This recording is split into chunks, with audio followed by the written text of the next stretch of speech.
Okay, so we start. Mm-mm.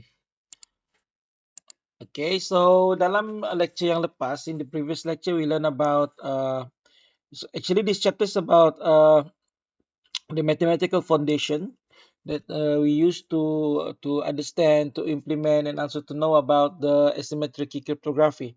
Right, so behind the cryptography is mathematics, lot of mathematics behind cryptography. So we need to strengthen our foundation. We need to know about the basic, the mathematical concept behind the cryptography in order to understand lah, fully understand the security aspect of any crypto system.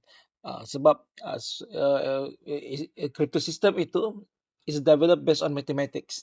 So the way how to break crypto system also based on mathematics. So there are a lot of mathematics yang we have to understand lah before kita proceed dengan more complicated concept in cryptography kan. So yang pertama sekali we learn about prime numbers. So we know numbers can be divided to prime and composite. Okay, and then kita juga sudah belajar tentang cardinality of primes, how many primes yang ada kan. So kalau primes ini namanya if the number of prime numbers are limited, okay, only few prime numbers exist in the world, so it's that means we cannot use prime numbers in cryptography lah, because if we put if we let prime number becomes the private key, so it's very easy for the attackers to try all the possible prime kan. But then, luckily, there are infinitely many prime numbers. Sorry. So because there are infinitely many positive numbers, so there are also infinitely many prime numbers. Okay, from the smallest one, which is 2, until the yang sangat-sangat besar lah, huge numbers. In real implementation of cryptography, so the prime numbers yang digunakan dalam real application adalah the prime numbers with large size lah, size yang sangat besar. Okay, kalau kita if we count the number of digits, so the number of digits could be 100 digit of numbers lah, kan? So maknanya besarnya prime number itu. Okay, so there are infinitely many prime numbers. We also can denote the number of primes by pi n. So for small n, so we can easily guess, or not guess lah, we can easily identify how many number of primes smaller than or equal to n. But if the n is large, then we to count the number of prime is inefficient lah, because we have to list down all the primes, then we count one by one.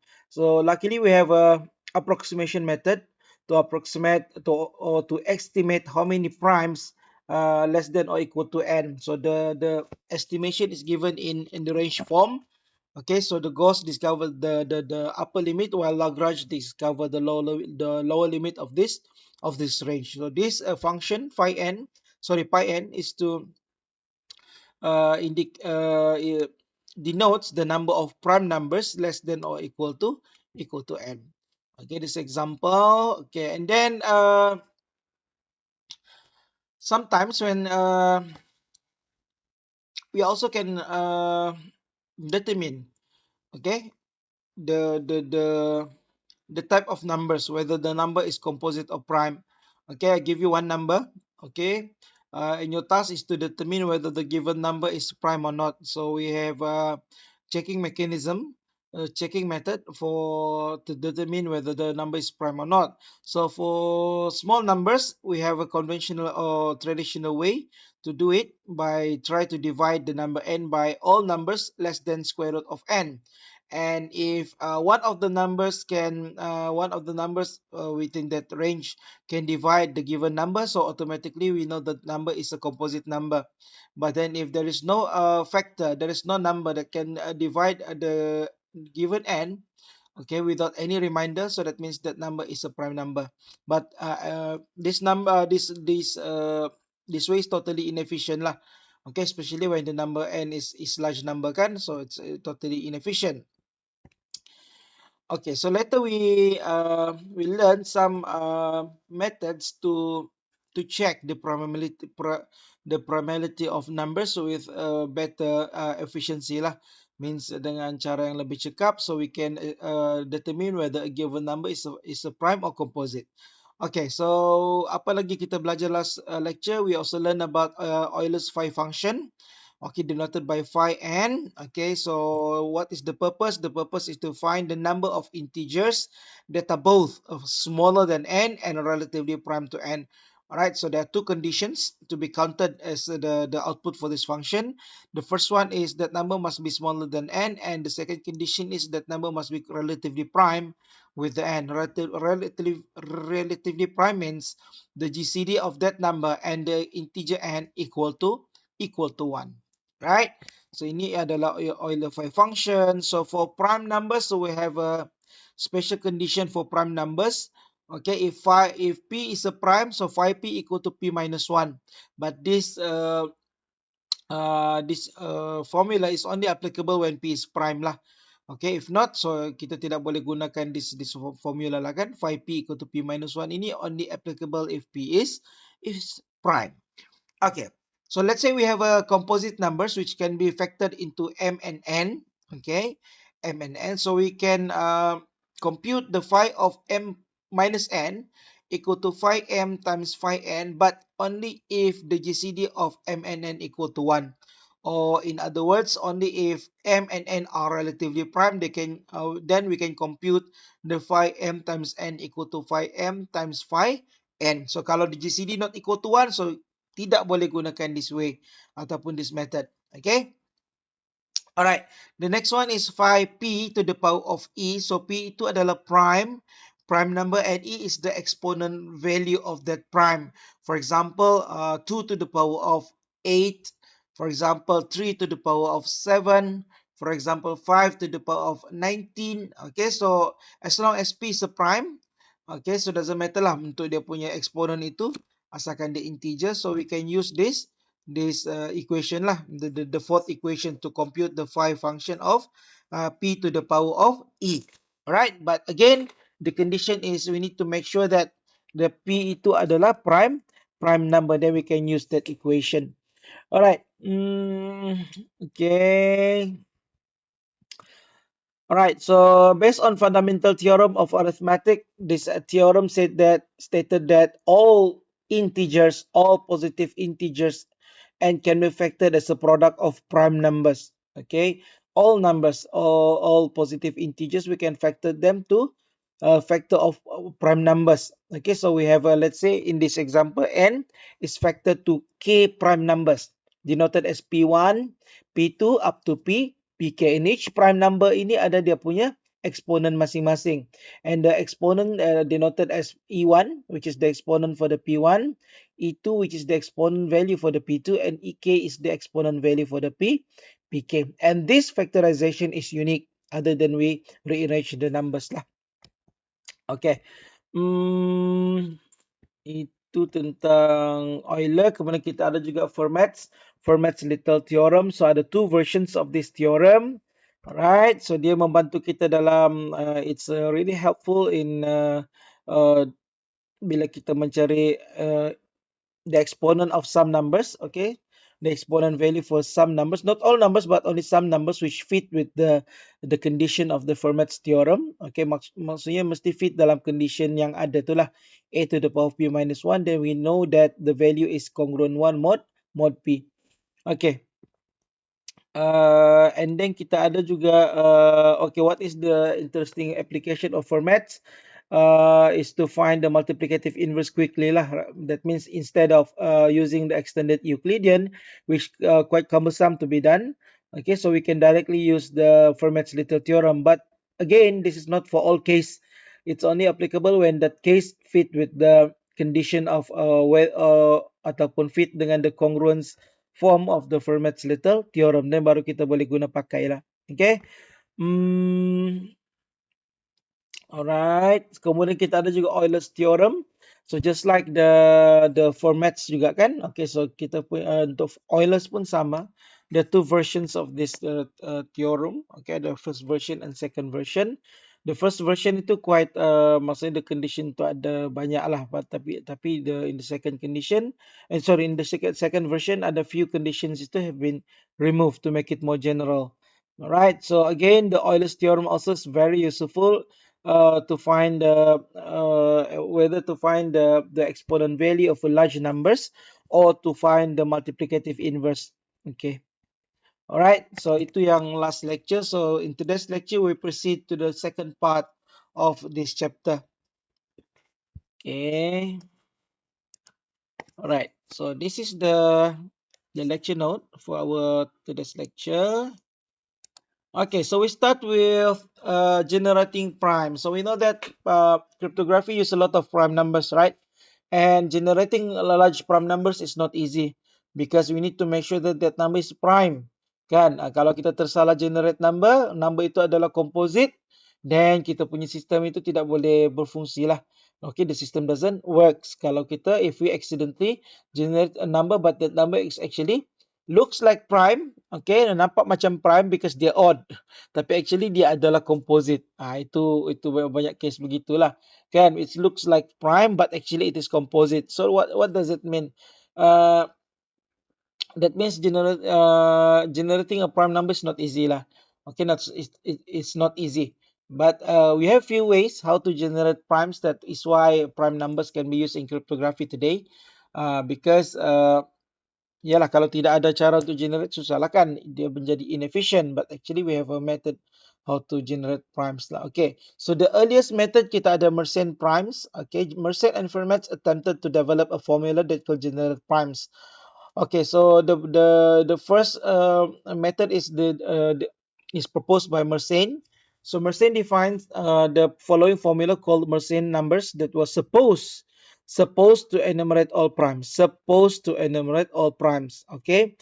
Nanti saya terangkan kenapa why I emphasize pada perkataan supposed tadi. So what is the formula for the Mersenne? It denoted by capital M sub P equal to 2 to the power of P minus 1.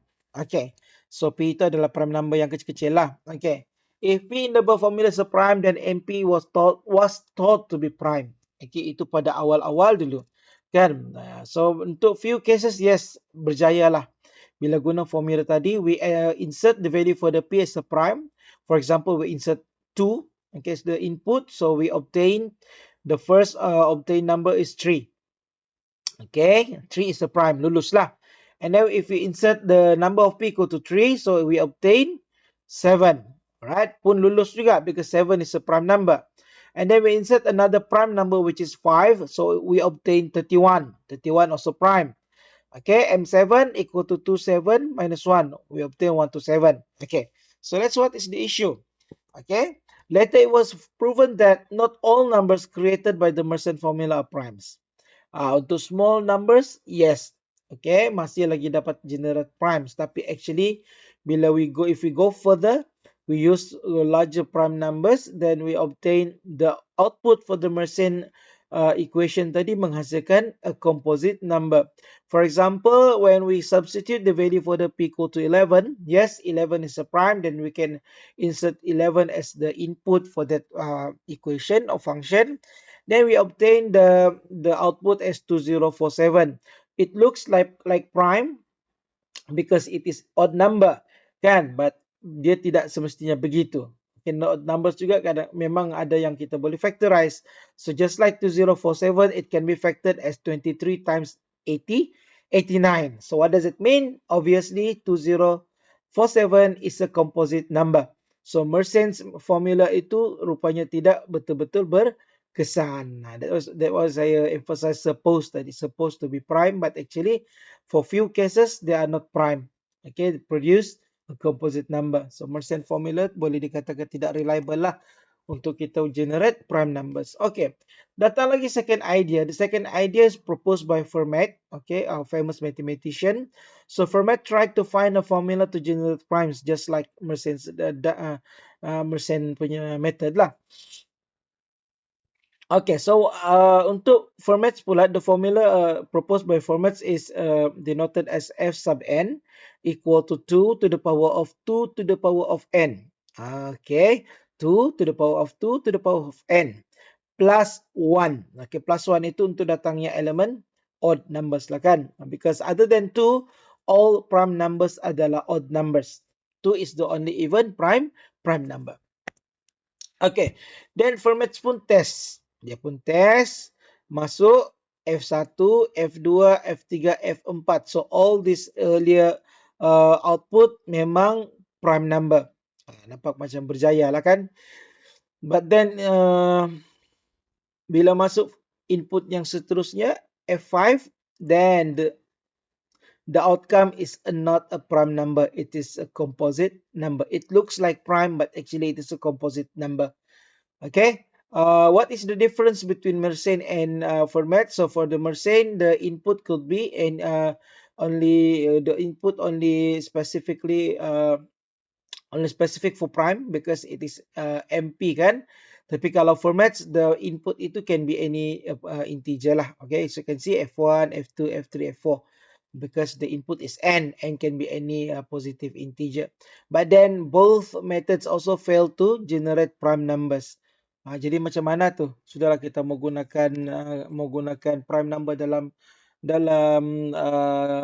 crypto kan. So kalau kita tidak boleh generate, so macam mana? Okay. So alternatively, mathematician come out with, biasalah kan, mathematician kalau one way tidak jalan, kita cari another way kan. Okay, so the alternative way to solve this problem is by generating a random odd number. Kita generate satu random odd number, okay, and then we test whether that number is a prime or composite. So kalau if that number is verified as a prime number, then we can use that number as a prime number. So otherwise, that number is considered as composite. Okay, so we have few methods to test whether a given number or a given input is a prime or composite.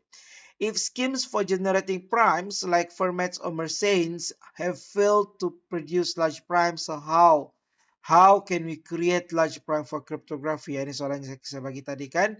So actually we could just choose a large random number and then test whether that number is a prime or composite.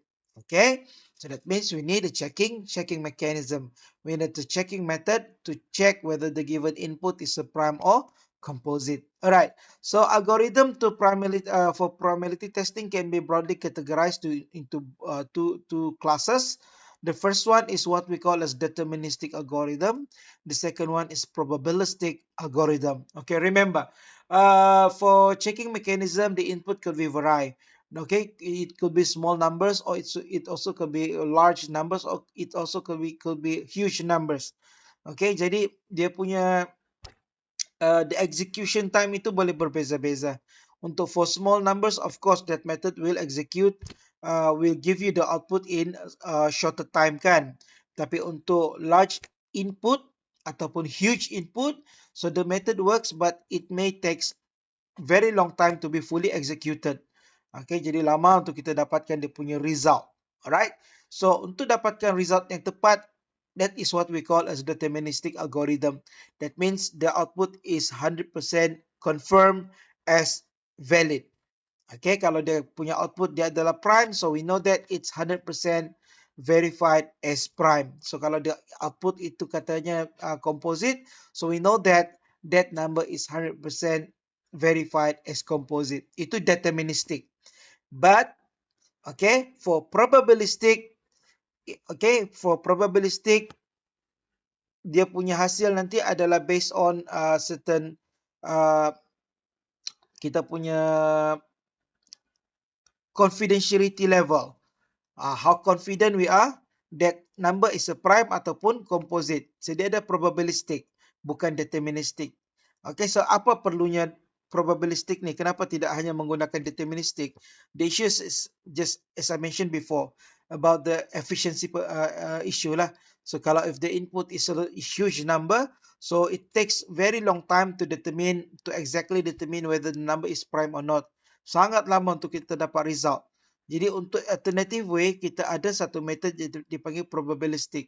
It's much faster, it's much efficient compared to the deterministic algorithms, tapi kita hanya berdasarkan kepada kita punya confidence level. Dia ada certain level lah kita punya keyakinan kita bahawa that number is prime or not, because it is probabilistic algorithm. Okay, so that's the idea kenapa ada deterministic dengan probabilistic lah. Okay, deterministic algorithm always give us a correct answer, while for the probabilistic algorithm it gives us an answer that is correct most of the time but not all the time. Okay, it is only probabilistic, but still it is a good alternative lah in practical ataupun in practice kan, because it's much more efficient compared to the deterministic. Although a deterministic algorithm is ideal, it's normally less efficient than the corresponding probabilistic one. Okay. Okay, so we start with the deterministic algorithm. Apa method-method yang ada? So this algorithm accept an integer as the input and always output a prime or composite as the result. Alright. So dia punya the output itu adalah decision whether that given number is a composite ataupun prime. The most elementary deterministic test for probability is divisibility test lah yang the one that I exposed to you before. Okay, we divide the given number by all numbers less than square root of n, kan? And then check whether ada yang boleh bahagi ataupun tidak. Is if any one of that numbers can divide the given n, then that n is verified as a composite lah. Otherwise, that n is verified as a prime. Okay, so itu kita panggil sebagai divisibility test. We try to divide the given input by other numbers. Okay, other than one and itself lah. If any one of that number can divide the given n, then that number is composite. Otherwise, it is a prime. Okay, so itu adalah the most elementary way lah. Okay, yang dipanggil sebagai deterministic. Okay, deterministic because it is always give us a correct answer. We divide n by all small numbers smaller than the floor of square root of n to check the probability of integer n. So for large n, this algorithm is totally inefficient. So we need a probabilistic algorithm. Okay, untuk probabilistic algorithm, kita ada Miller-Rabin test. The first test is the Miller-Rabin test. The Miller-Rabin test combines the Fermat's test and square root test in a very elegant way to find a strong pseudo-prime. Okay, what is pseudo? Pseudo ni kalau dalam bahasa sains macam palsu lah. So kita ada pseudo random, kita ada pseudo macam-macam pseudo yang ada kan. So salah satu pseudo yang ada ni adalah pseudo prime. Okay, so prime yang kita yakin dia ada prime with high probability. Okay, we believe that number is a prime with a high probability. Okay, so kita panggil dia sebagai strong pseudo prime. So this is the algorithm of the Miller-Rabin test. Okay, so the input is a positive integer n. All right, so n is the input, which is the number to be tested. Okay, we want to know whether the given n or the inserted n to this algorithm is a prime or composite. All right, the first step is to choose a base which is an integer a. Okay, so a itu adalah yang first kita kena pilih, dan a itu adalah the base. Alright, the second step is to find another two integers denoted by m and k such that n minus 1, okay, is equal to m times 2 to the power of k. Okay, n minus 1 equal to m times 2 to the power of k. So our interest is on the integer m and the integer k. Itu yang kita perlukan because that two numbers will be used in the next step nanti. Okay. In the third step, we need to calculate the value for the capital T, which is equal to A, the chosen base tadi kan, to the power of M, which is the value that we found in the second step. Okay. And then we reduce that value mod N. Okay. If the value for the T equal to 1 mod N, then N is considered as a prime. Ataupun, or if the value for the t equal to negative 1 mod n. Negative 1 mod n, then we decide the given n is a prime. So for if t equal to 1 mod n, I think it's quite clear lah kan. Okay, how about t equal to negative 1 mod n? Apa maksud dia? Negative 1 mod n tu macam mana mau dapat? Okay, so negative 1 mod n tu kita just simply n minus 1 lah. Ataupun negative 1 itu kita plus dengan n. So that number is equal to negative 1 mod n. Okay, so kalau kita tidak dapat result begitu, kita tidak dapat, we don't obtain t equal to 1 ataupun t equal to negative 1 mod n, that means we have to proceed to the fourth step. Okay. Okay, but if we obtain the result of t equal to 1 or t equal to negative 1 mod n, then we stop lah. No need to proceed. Okay, and we conclude that number is a prime. But otherwise, if we cannot obtain the value of t equal to 1 or negative 1 mod n, that means we have to proceed to the next step. In the next step is repeated until k minus 1 times. That is why the value for the k is important lah. Okay, if k equal to 5, that means that step is repeated up to 1, 2, 3, and 4. Because 4 is equal to 5 minus 1. Okay, so the number of times itu bergantung kepada nilai k lah. Alright, so we compute the value for the ti equal to t square mod n. Okay, t square mod n. Because the t we obtain in the third step tadi, dia tidak sama dengan 1 ataupun negative 1 kan. Dia value yang lain. So we have to square it. Okay, t square. And then we reduce mod n. And then we check the output. If the output is equal to 1 mod n, then n is considered as composite. If any of the ti equal to negative 1 mod n, then we decide n as a prime number. Okay, any ti lah. So kalau tadi dia I tu bergantung dengan nilai k kan. So because I equal to 1 up to k minus 1. So any I, we obtain one of these two results. So that means we can conclude that that number is a composite ataupun prime. Okay, so don't worry, this is the example to make the method clear for you. Okay, the question is test the probability of 561 by using the Miller-Rabin test. Okay, first we know that this question is straightforward. Kamu boleh tahu sudah semuanya. Tidak ada trik-trik pun. Okay, you have to test the probability of the given number. So that means your final answer should mention about should conclude that whether the given number is a prime or not. Jangan kamu buat test-test saja, lepas tu tidak ada conclusion. So, kamu tidak menjawab soalan lah, kan? So, you have to conclude your answer because you have to answer the question. The question asks you to test, so give the conclusion whether that number is a prime or composite. Itu satu. The second one is this question specify the way how to test the given number. So, you have to use the Miller-Rabin test. Okay, you don't have any option, you have to use the Miller-Rabin test. Okay, so kalau kamu menggunakan method yang lain, kaedah yang lain, tapi dapat result yang betul, so kamu tidak akan dapat markah yang penuh. So, kamu tidak menjawab soalan. Okay, so dapatlah markah. Memanglah saya bagi markah, tetapi tidak dapat markah yang penuh lah, because in order to get full marks, you have to fully answer the question. Okay, so this question, specify the way how to answer it. You have to use the Miller-Rabin test. Alright, the first step is to choose a base. So normally we start with the base yang paling kecil lah, 2. Okay, kalau kamu buat test dengan 2 tu masih tidak dapat result kan? Masih tidak boleh decide whether it is prime or composite. So tukar base 2 tu kepada 3.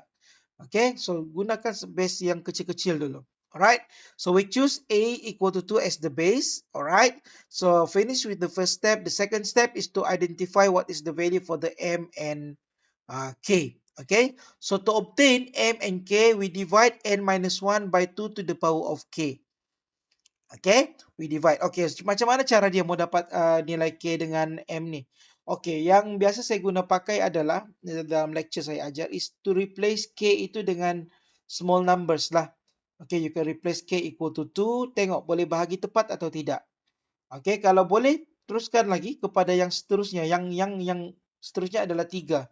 Okay, we divide N minus 1 by 2 cube. Okay, let's say masih boleh lagi. Then try 2 to the power 4. Okay, so 2 to the power 4 pun masih boleh divide lagi. We obtain 35. So we try 2 to the power of 5.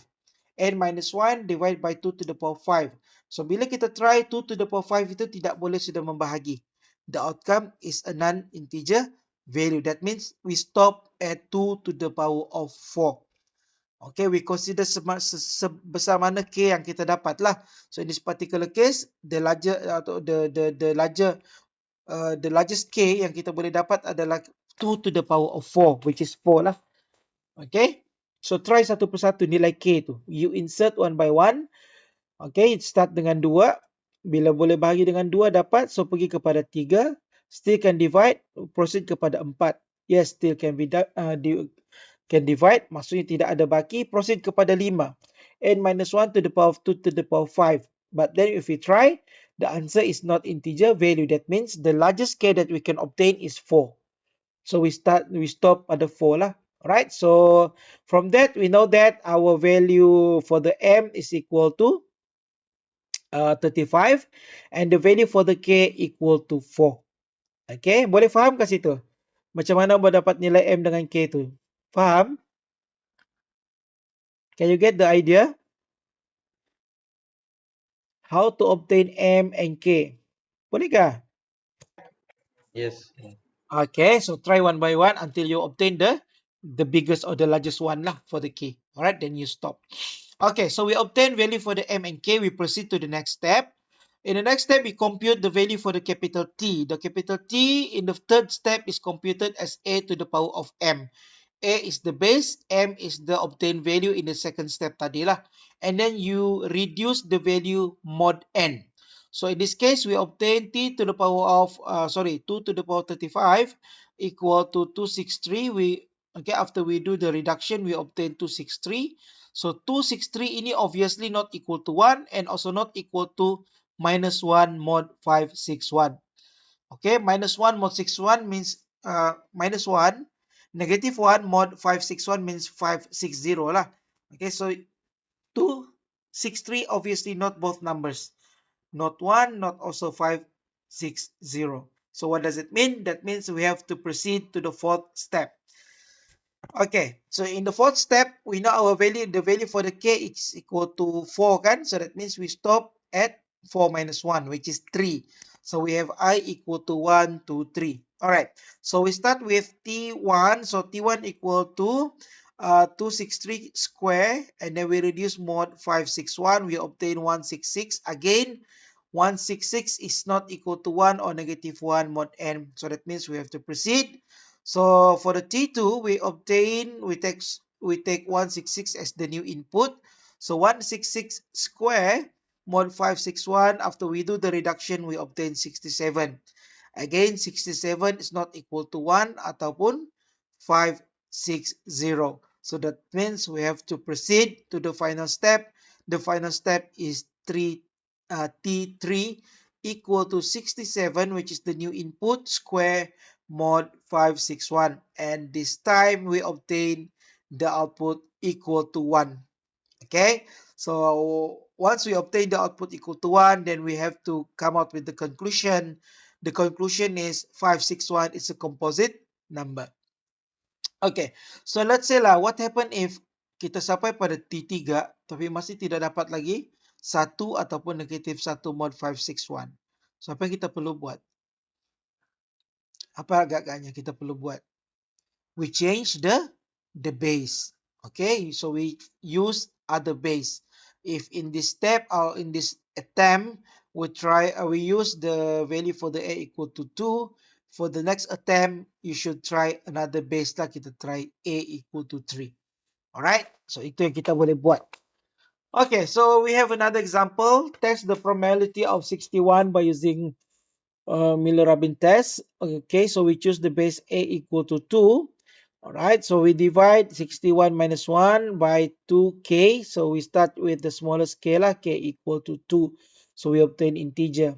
Alright, but then as I said before, we try to find the biggest k yang kita dapatkan. So we try another k. 61 minus 1 divided by 2 cube. But then 2 cube cannot divide 61 minus 1 without reminder lah. Dia ada reminder. So that means kita stop pada k equal to 2. Okay, so when we stop for the k equal to 2, that means we also have our m equal to 15 lah. Okay, so 15 as the m and 2 as the k. So now we are ready to proceed to the third step. The third step is to compute the value for the t, where t equal to a to the power of m. Okay, so in this case, we compute t 2 to the power 15 equal to 11 after we do the reduction. So obviously 11 not equal to 1 mod n or negative 1 mod n. So that means we have to proceed to the fourth step. So in the fourth step, So in the fourth step, wait.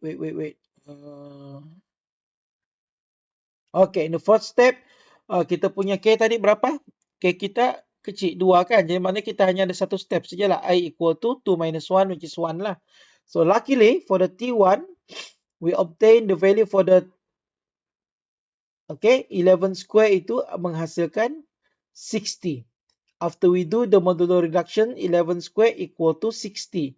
So 60 itu adalah negative 1 mod 61. Alright, so negative 1 mod 61 is 61 minus 1 lah. Ataupun negative 1 plus 61, so kita ada 60. So 60 itu adalah equal to negative 1 mod n. So because of that, that means the given number 61 can be concluded as a prime number. Alright, okay kata? Jelas bahkan? Okay lah. So yang quiz ni kita skip dulu ya. Okay. So itu adalah Miller-Rabin test. Okay, so to test whether a given number or a given integer itu adalah prime ataupun composite. Alright. Next is we discuss about factorization. So factorization means I give you a single number and your task is to factorize that number to its factors lah. Okay. Ini adalah terpakai untuk number-number yang nombor-nombor yang composite, because composite numbers kita boleh factorize lah kepada numbers other than 1 and itself. Alright, so there has been a long search for efficient algorithm to factor large composite numbers sampai sekarang. Okay, mathematicians still try to find the best way how to do the factorization. Okay, factorization ini kalau for small numbers memang senang. Okay, I gave you 2 digits number, mungkin kamu boleh factorize lagi. Tapi kalau di huge numbers, so to factorize a huge number is not easy. That is why factorization becomes a security backbone to RSA. Okay, RSA is a asymmetric cryptography crypto system kan. So because factorization is hard problem. Okay, especially when that given the given number is a huge number, so it's a hard process how to find the factors of that number. It takes too many or too long time in order to find the factors. So factorization is considered as a hard problem. Okay, so since a long time ago, mathematicians still strive to find the best factorization method lah. Sampai sekarang masih lagi. The research still go on lah to find the best factorization method. Unfortunately, no such perfect algorithm has been found until now. Although there are several algorithms that can factor a number, none of these algorithms capable of factoring a very large number in reasonable amount of time. Okay, so yes, it can be factored, but the issue is about time, how long it takes to factorize that number. So kalau dia sangat-sangat lama, so maknanya that problem is very hard lah kan. But if the number can be factored in short time, that means that factorization problem itu adalah mudah. Alright, that's the idea lah. Okay, so bila factorization susah, when there is no efficient factorization method been found until today, so that means it's a good news for cryptography lah. Okay, it is good news for cryptography because modern cryptography rely on this fact. Selagi mana, as long as the factorization problem itu susah, selagi itulah security of the RSA itu tidak terjejas lah. Okay, it still depends on the or still relies on the hardness of the integer factorization problem. Alright, so because tidak ada lagi method yang belum ada lagi method yang betul-betul efficient yang boleh solve the factorization problem. Okay, so apa method-method yang sedia ada? Okay, there are few methods, existing methods to do the factorization task. The first one is known as Pollard P minus 1 method. So Pollard ini is the name of the mathematician lah who found this method. So Pollard P minus 1 method. That's the name for this method. Okay, let's see how to use this method.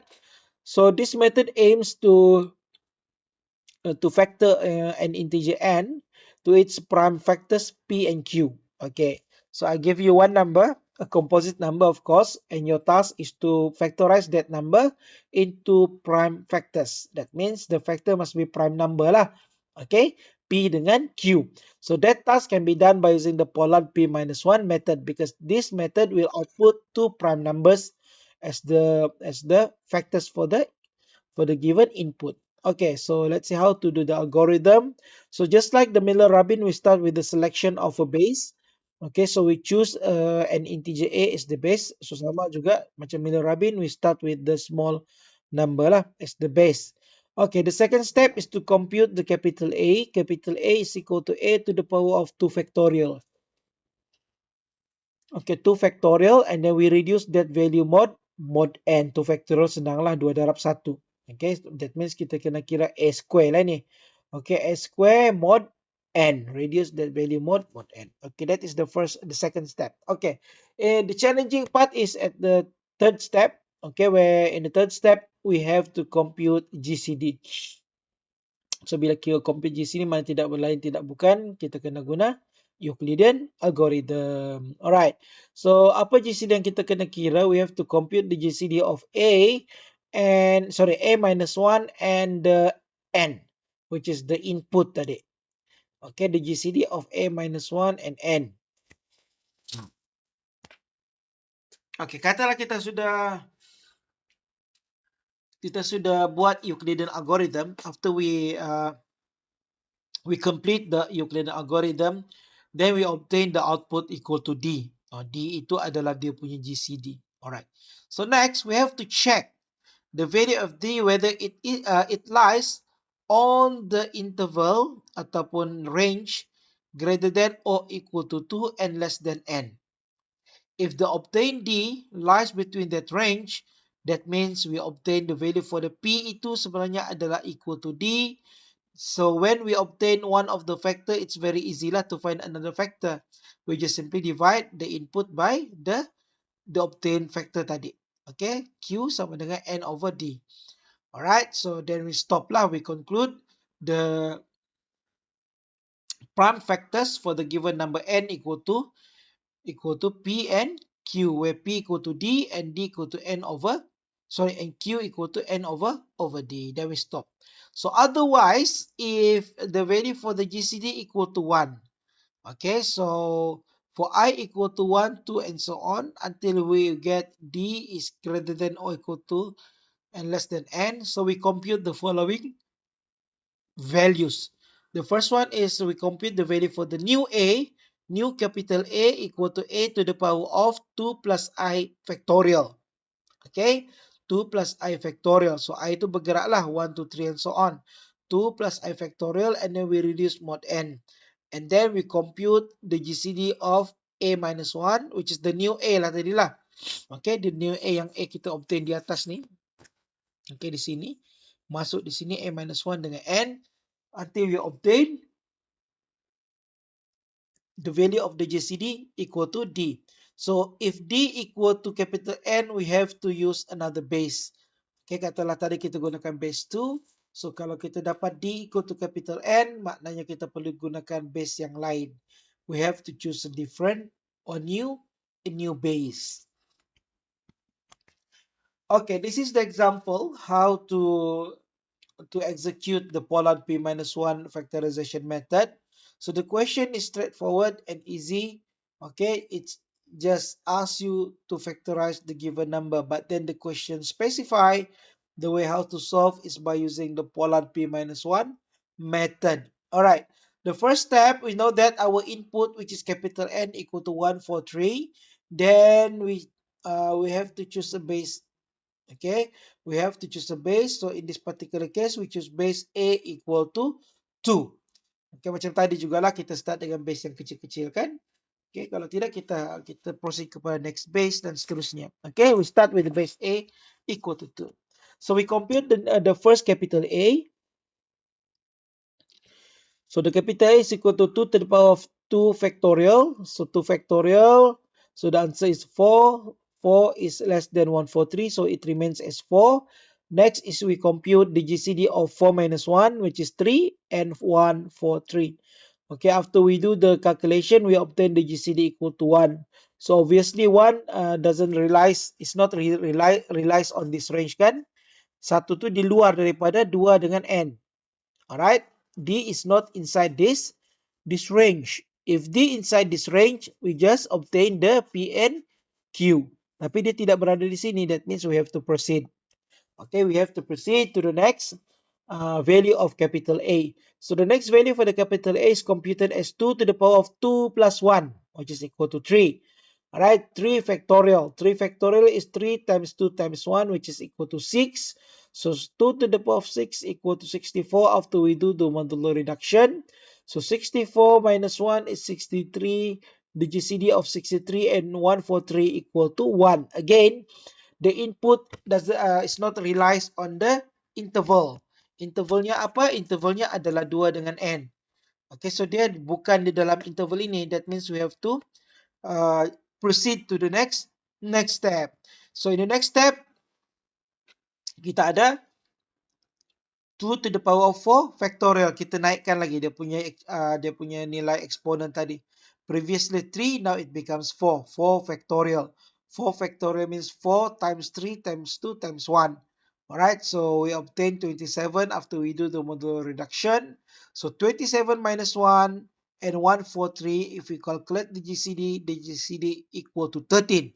And 13 lies between this range. It is greater than or equal to greater than 2. It is less than N. So we accept 13 as the factor of the given number. The first factor lah.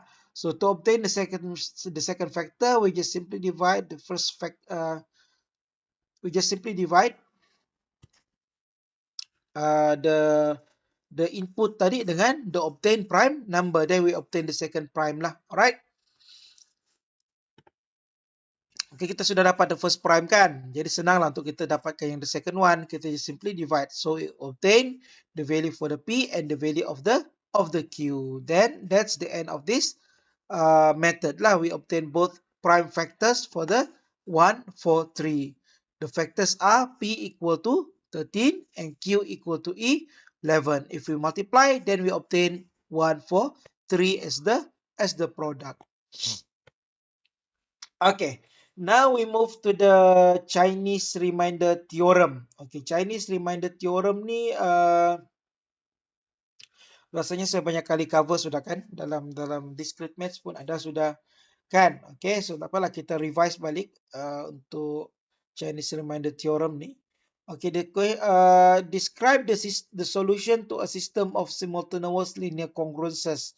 So when we are talking about Chinese remainder theorem, that means we are talking about system of linear congruence relations. Okay, so ada beberapa congruences, so kita gabungkan dalam satu sistem lah, right? So and your task is to find the single value that can satisfy all the congruences at the same time. Okay, so kita panggil dia sebagai simultaneous linear congruences. Dia macam persamaan serentak lah, simultaneous equation. But then this time we are dealing with congruences instead of equation. Alright. We consider the following theorem. So let's say we have M1, M2, M3 up to Mk. Okay, be a pairwise relatively prime integers. I think yang ni saya sudah explain banyak kali kan. Apa yang dimaksudkan dengan pairwise relatively prime? That means bila kita pairkan Mi dengan Mj where I not equal to J. So the GCD always equal to 1. Okay, kalau kita buat combination unik untuk semua ni, M1 dengan M2, M1 dengan M3, M2 dengan M3 kan. So the pairwise itu dalam bentuk pair tu bila kita kira GCD masing-masing, semuanya menghasilkan GCD equal to 1. So that is what we call as pairwise relatively prime. Okay, so if M1 up to Mk ini adalah pairwise relatively prime, so we have another numbers denoted by A1 up to Ak. So be arbitrary integers. That means A1 up to Mk ini can be any integers lah. Then the system of simultaneous congruences which denoted as follow. So kita ada satu system means combination of these congruences lah. Okay, so kita ada single X which can satisfy all those congruences. Okay, single X yang boleh pastikan semua congruences ini adalah whole ataupun valid. And our task is to find this unknown X. Okay, to find the unknown X which can simultaneously satisfy the congruence system. So this congruences has a solution. Okay, kalau M1 up to MK ini adalah relatively prime, maka this system has a solution. Kalau if M1 up to MK not pairwise relatively prime, so this system doesn't have a solution.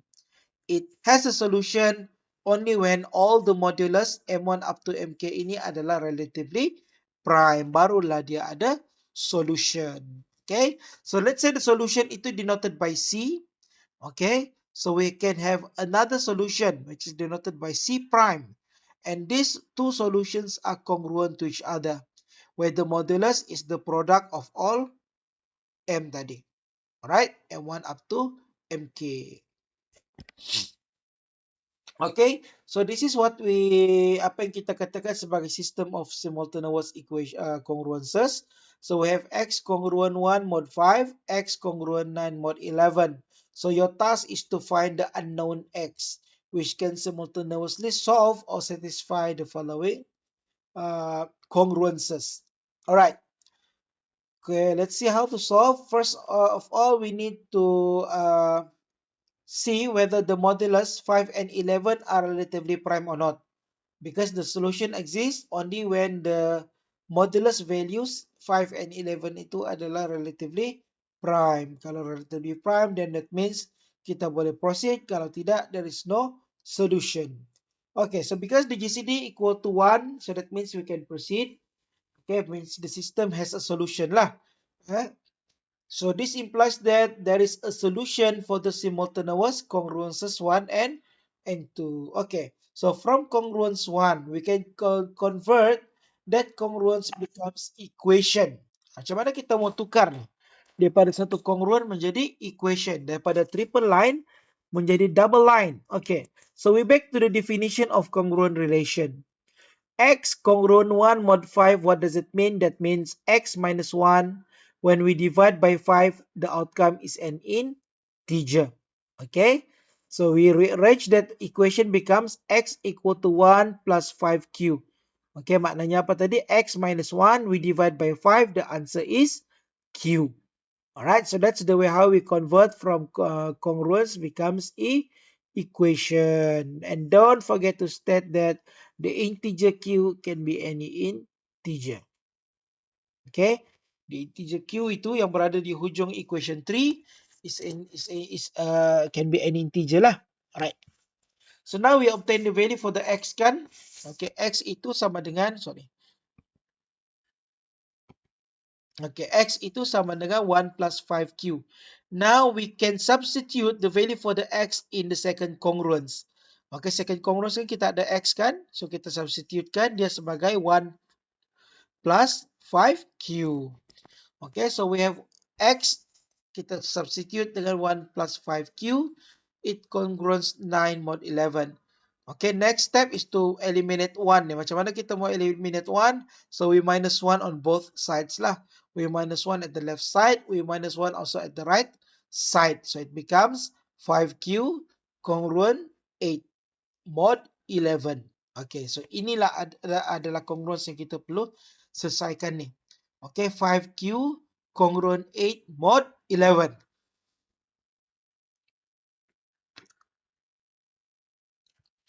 Okay, since the GCD of the modulus 5 and 11 equal to 1, what does it mean? That means there exists the multiplicative inverse of 5 modulo 11. Okay, that is why we need this such condition, because this condition will ensure the existence of the inverse. So kalau ini tidak whole, that means the inverse ini doesn't exist. Okay, so as I always mention, if you can guess the value, then guess. Otherwise, you have to use the extended Euclidean algorithm, kan, ataupun Euler's theorem ataupun Fermat's theorem. But in this case, it's simple. It's very easy to us to guess. Okay, so we just solve the equation 11u plus 5v equal to 1. So we know the value for the u and v equal to 1 and negative 2. Then we obtain the answer equal to 1. Okay, so our interest is pada the scala of 5 tadi. Ni yang ada pada 5 ni, which is equal to negative 2. So negative 2 ini adalah negative value. So untuk multiplicative inverse, kita akan provide the value in positive value. So we need to convert from negative value becomes positive by reducing negative 2 mod 11. So negative 2 mod 11 senang saja. Negative 2 plus 11, we obtain the first positive equal to 9.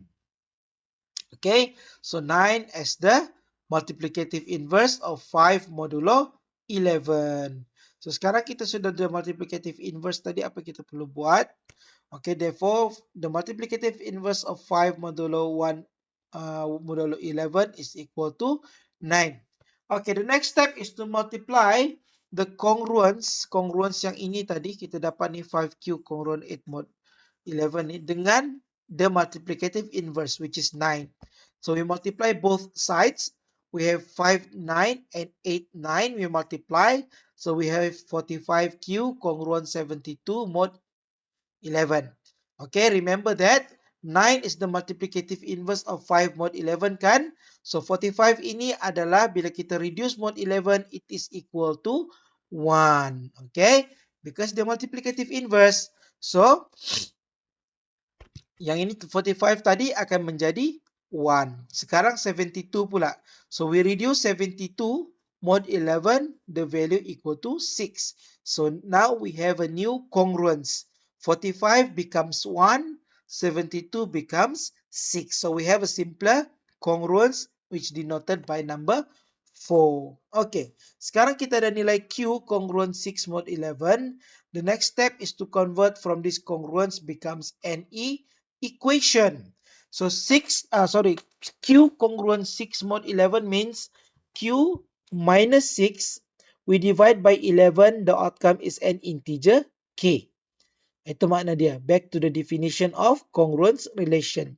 So Q congruent 6 mod 11 means Q minus 6, we divide by 11, the outcome as integer K. So if you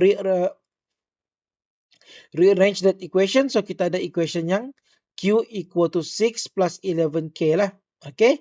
And then forget to mention that K can be any integer. Kalau tidak, heran kita kenapa ada tiba-tiba muncul ada K sana kan. So you have to mention that K is an integer. Okay. Sekarang kita sudah nilai bagi Q. Okay. Di mana Q itu sama dengan 6 plus 11. Okay. So now kita sudah boleh dapat nilai bagi X lah. Because tadi X mula-mula kita tidak tahu dia berapa sebab ada Q kan. Q ini adalah unknown. So now we have the value for the Q. Di mana Q sama dengan 6 plus 11. Di mana 11K. Where K can be any integer. So if you replace K with any integer. Then you obtain the value for the Q. So we check atau we test by replacing K equal to 0. So we obtain the value for the X equal to 31. Okay, equal to 31. Itu adalah solution yang pertama lah. X equal to 31. So if we check whether true or not, 31 satisfies both the congruence. So yes, betul. 31 congruent 1 mod 5. Okay, because 31 minus 1 equal to 30. 30 is divisible by 5. Next is 31 congruent 9 mod 11. Again, if we minus 31 minus 9, so it is divisible by 11. Okay, itu kalau kita substitute K equal to 0. Okay, so as I mentioned before, K can be any integer, right? K can be any integer including 0. So we also can substitute K with other integer. Contohnya K equal to 1. So when we substitute the value for the K equal to 1, then we obtain different value of Q. So different value of Q will give us different value of X. Okay, dia akan memberi nilai yang berbeza pada X. Okay, so this time kita punya Q adalah 17. Previously our Q equal to 6. So our X both adalah berbeza. Previously kita punya X equal to 31. Now kita punya X adalah 86. 86 also if we check the validity of X equal to 86 ini, yes, dia memang valid. Betul, 86 itu adalah congruent 1 mod 5 and 86 also congruent 9 mod 11. Okay, so apa hubung kait both solutions tadi? X equal to 31 dengan X equal to 86. So both solutions are congruent mod the product of the modulus. Okay, so that's why we have 86 congruent 31 mod 50, 55. So ini adalah jawapan if the question asks you what is the relationship between the solutions. Those solutions are congruent to each other mod the product of the modulus. Okay. Alright. Okay, for more than two congruences, consider the next example. Kalau tadi kita ada dua congruences saja kan? Ada dua congruences, jadi mudahlah untuk diselesaikan. So macam mana kalau ada tiga ataupun lebih? Because dia adalah sistem, dia tidak boleh satu. Bila sistem mesti ada dua ataupun lebih congruences. Okay, sama macam equation juga, sistem persamaan linear kan? So bila ada sistem maknanya it's combination of more than one equations lah, ataupun in this particular case combination more than two atau more than one congruences. So dia akan membentuk satu sistem. Alright. So untuk two congruences macam tadilah kita selesaikan. So kalau tiga macam mana? Okay, so katalah we are given the following three congruences. Okay, so the problem now is to find the x. Find the value of x which can simultaneously solve ataupun satisfy this congruence. Okay.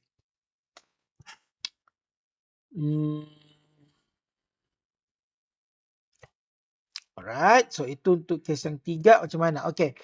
Bila untuk case yang tiga congruences, kita boleh apply a different approach lah.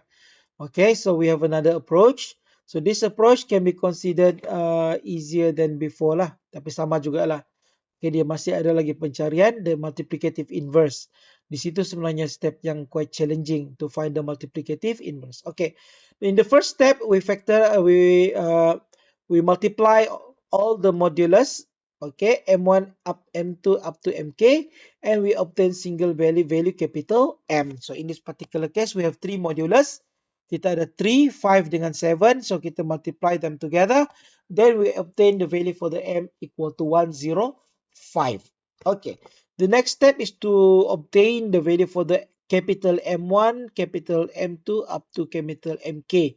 In this case, our K equal to 3, so we have M3. So M1 is obtained by dividing capital M by small m1. Okay, so yang ini adalah nilai modulus tadi kan. So modulus kita bagi, so kita akan dapat nilai capital M1. Okay, 105 divide by the first modulus, so we obtain 35. And then 105 we divide by the second modulus, we obtain 21. And the next one is the value for the M, capital M, divide by the value for the third modulus, which is 7. So the outcome is 15. So now we have capital M1, capital M2, capital M3, and also the capital M values. So now we are ready to move to the next step. Ini yang challenging part lah. Okay, the challenging part is to find the multiplicative inverse.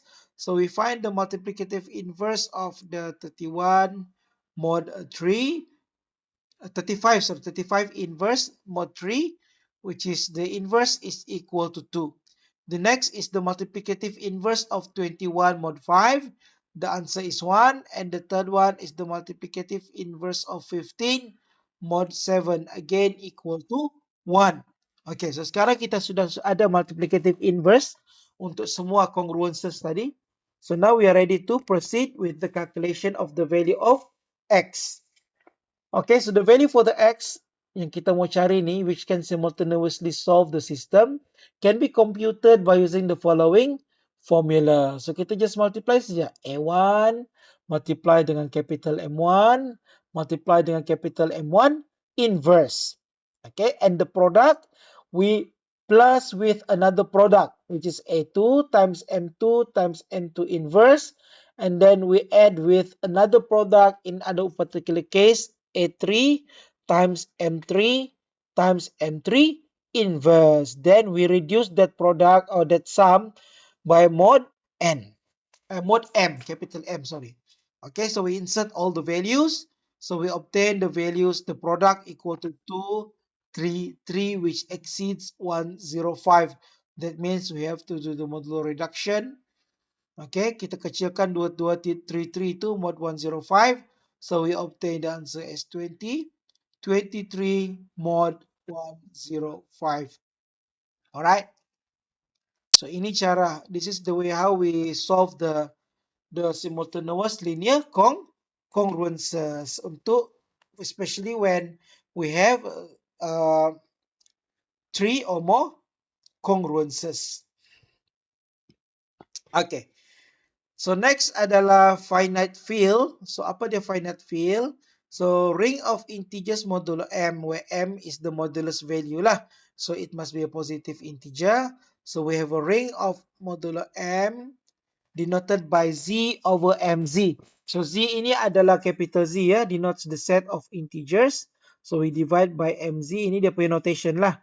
Okay, so the members consist of 0, 1, 2, 3 up to m minus 1. Alright, so this is what we call as ring of integers modulo m. Alright, so all integers start from 0 up to m minus 1. Okay, example, if we substitute m by 7, 8, and 10, so we obtain the following sets. Integers that have multiplicative inverse are called units. So if particular integer have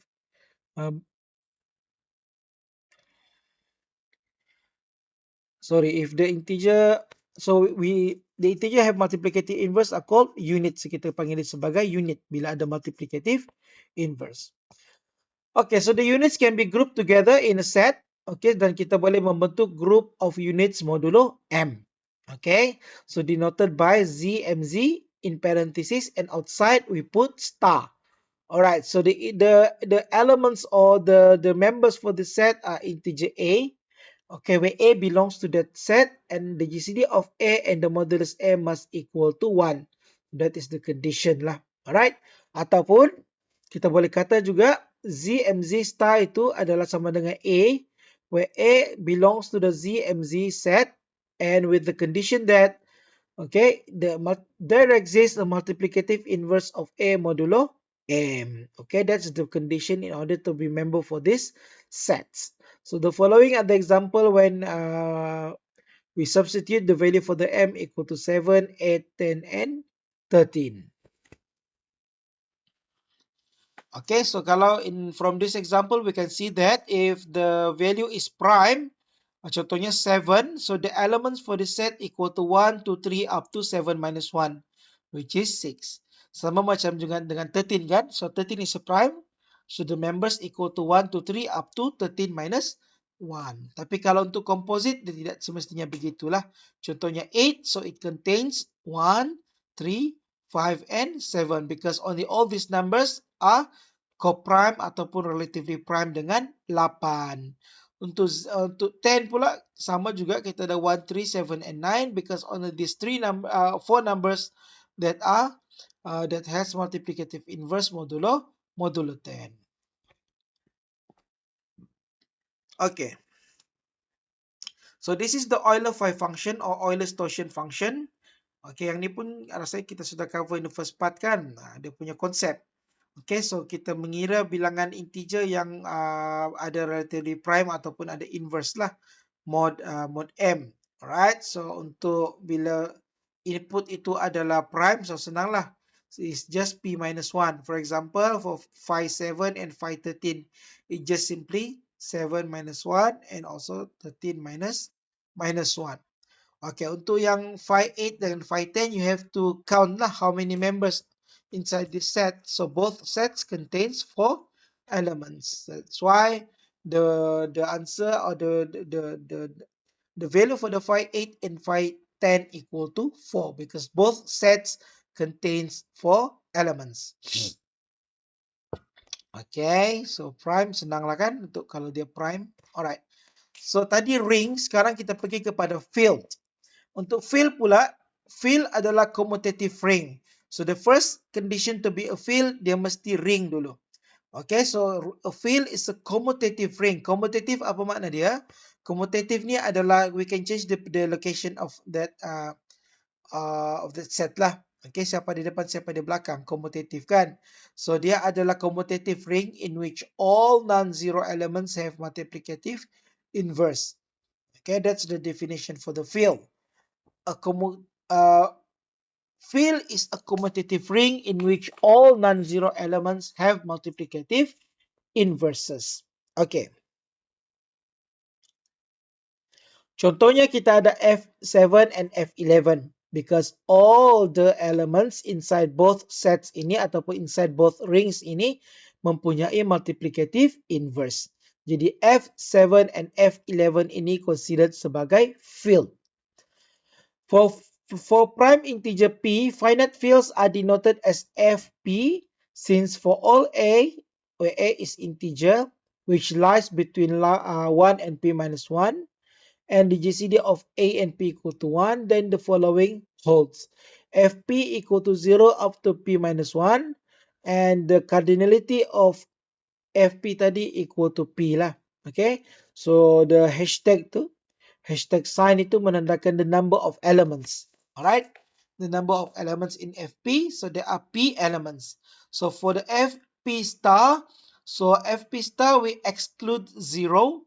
We exclude 0, so we start with 1, 1, 2 up to p minus 1. So the number of element for the F star p equal to p minus 1.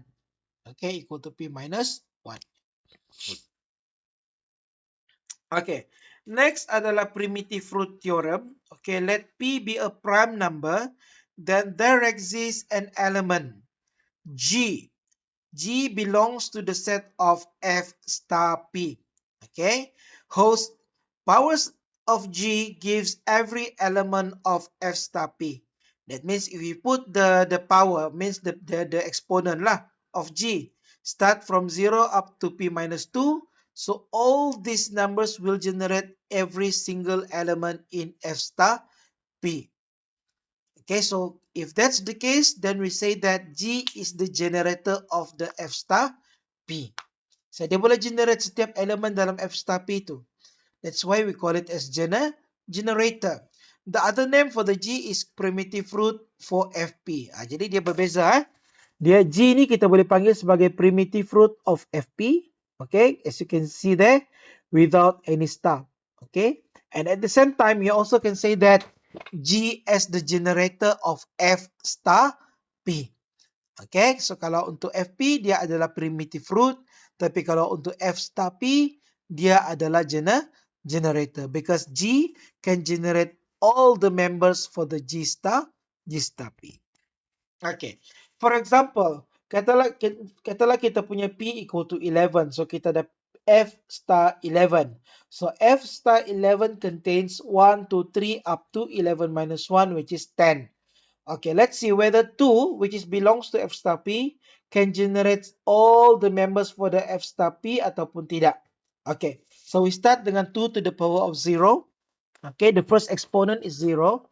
So exponent ni kita akan kira daripada 0 sampai P minus 2 lah. So in our case, 11 minus 2 equal to 9. Alright, so we start with 2 to the power 0.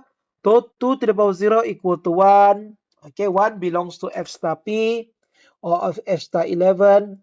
2 to the power of 1 equal to 2. So 2 also belongs to the F star 11. 2 square equal to 4. 4 also belongs to the F star 11. 2 cube equal to 8. And also 8 also belongs to the F star 11. Next is 2 to the power 4 equal to 16. But 16 is greater than 11. Okay, so that means we have to do the modular reduction. So the output equal to 5. So again, 5 also belongs to F star 11. Okay, 5 ni berada dalam set ni. Okay, so we proceed lagi. 2 to the power 5 equal to 10. Okay, of course, after we do the modular reduction. 2, 6 equal to 9. 9 also belongs to F star 11. 2, 7 equal to 7. 7 also belongs to F star 11. 2, 8 equal to 3. 3 also belongs to F star 11. And 2, 9, which is the last exponent, 2, 9. So after we do the modular reduction, it is equal to 6. So 6 also belongs to F star 11. So after we check, we know that F star 11 contains 1 up to 10. So we have all those numbers here. 1, 2, 3, 4, 5, 6, 7, 8, 9, and 10. So that means 2 is the generator for the F star P. Because 2, the exponent of 2, 2 to the power its exponent from 0 up to P minus 2 can generate all the elements for the F star 11. Okay, remember mesti semua. All the members for the F star 11. Baru kita boleh katakan that number as a generator ataupun tidak. Okay, so this is our conclusion. 2 is a primitive root for F11 dan 2 juga adalah generator kepada F star 11. Alright, so apa beza F star dengan F star dengan F apa beza F11 dengan F star 11? The smallest entry. Kalau untuk F11, the smallest entry is 0. For the F star 11, the smallest entry is 1. Okay, so next, let's say we want to check whether 2 is a generator for the F star 17. So we know that F star 17 contains 1, 2, 3 up to 17 minus 1, which is 16. Okay, so we do the same steps as we did in the first example tadi. So 2 to the power of 0 equal to 1, 2 to the power of 1 equal to 2, 2 to the power of 3 equal to uh, 2 square equal to 4, 2 cube equal to 8, 2 4 equal to 16, 2 5 equal to 15 after we do the modular reduction, 2 6 equal to 13, 2 7 equal to 9, but then suddenly at the 2 8 we obtain a repeated output which is 1. Okay, remember we have to generate, kita kena cari exponent ni from 0 up to P minus 2 kan. Sepatutnya kepada 2 to the power of 15. Tapi sebelum kita sampai kepada 2 to the power 15, kita ada repeated value. Then we stop. Tak perlu proceed lagi because we can conclude that 2 is not a generator for the F star 17. Okay, so whenever we found repeated output, before we reach the exponent of P minus 2, then we can directly conclude that that number is not a generator. Okay? Macam di sini kita jumpa repeated tu di sini kan? 20 dengan 28, so tidak payah lagi proceed kepada 29. Terus buat conclusion bahawa 2 is not a primitive root for F17 ataupun 2 juga not a generator for the F star 17. Alright? Boleh faham? Okay, kelas? Okay, so itu adalah mathematics yang kamu perlu faham lah untuk kita belajar asymmetric key cryptography kan. Okay, so we have covered this chapter for both parts, for part 2 dengan part 1 dengan part 2. So in the next lecture kita akan pergi kepada asymmetric key cryptography. Alright, okay. So sebelum saya terlupa, part of your assessment nanti ada assignment dengan mini project kan. So saya akan upload dalam sama ada minggu ni ataupun awal minggu depan. Okay, so be alert. Nanti saya akan mention dengan Izdam lah apa dia punya assignment. So the assignment tu related dengan asymmetric key. So I think boleh start sudah because you understand the mathematics of asymmetric. So I think you are ready enough to learn about the asymmetric key cryptography lah. Right? Okay, any question class? Saya bagi attendance di link sekarang ya. Takut terlupa kita. Tiada questions lah. Okay, so I give you the attendance link. So you can immediately directly click the link lah. Jangan tunggu lama-lama. Okay, try. Boleh klik ke tu link?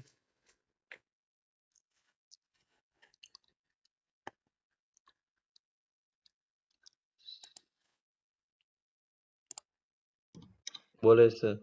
Okay, good. Okay, so if there is no question, I think that's all from me. Stay safe, jaga diri kamu. Kita jumpa lagi pada next lecture. Alright, thank you very much class. Class dismissed. Thank you. Thank you. Stay safe too, sir. Thank you, sir. Oke, Stay safe, sir. sama. Alright. Thank you, sir. Iya, sama.